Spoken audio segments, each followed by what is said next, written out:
Health Recovery Services Teen Institute has been providing alcohol and other drug prevention services in southeastern Ohio for 30 years now. Joining us now to talk about how the program works is the Community Services Manager for Health Recovery Services, Reggie Robinson. Thanks for being here this evening. Thank you very much, Rachel. Now, the Teen Institute, what exactly is it?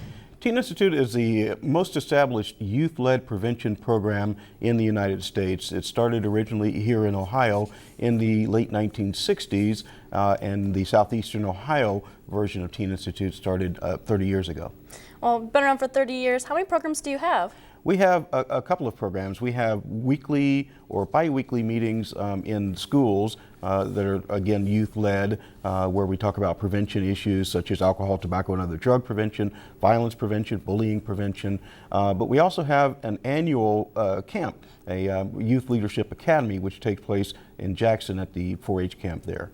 You mentioned these youth-led programs. How do these actually work? Youth-led programs are just what it sounds like. They're led by the young people who participate in the program. Teen Institute students are anywhere from 6th to 12th grade, and they have an adult advisor, but we really let the young people make their own decisions as far as what kind of programming they'll assist us in. Of course, one of the core requirements for being in Teen Institute is that they're drug-free, is that they're alcohol-free, and that they make healthy decisions. Now, does being youth-led make them more effective, you think? Absolutely. There's lots of research that indicates that youth-led prevention programs, or peer-led sometimes they're called, are the most effective way of preventing alcohol, tobacco, and other drug abuse and other unhealthy behaviors among young people. Now, what is the demand for these programs now as opposed to 30 years ago when the program started? Our program is still in great demand. Aside from being a very important program, aside from having educational value, it's also a lot of fun.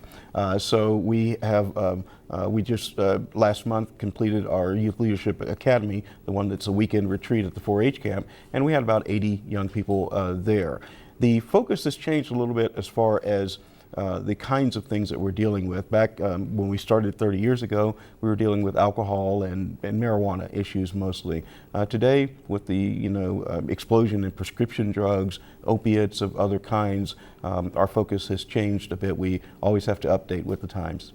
Now, you mentioned this Youth Leadership Academy. What exactly is that? The Youth Leadership Academy takes place over a weekend, and during the Youth Leadership Academy, we give an intensive training in leadership, intensive education around alcohol, tobacco, and other drug issues, training, because sometimes we have our Teen Institute youth go into the schools and they'll provide prevention programming to their younger classmates.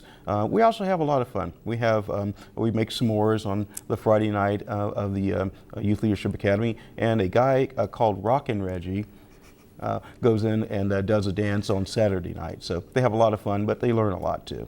Now, a program like this must need some funding. How do you get your funding for this program? We are funded by, our core funding comes from the Athens Hocking Vinton 317 Board and the Gaia Jackson MEGS Board of Alcohol, Drug Addiction, and Mental Health Services. That's a mouthful. This year we also received special funding from the First Presbyterian Church here in Athens. We're very, very appreciative to them. Mr. Robinson, thanks for joining us this evening. Thank you very much for having me.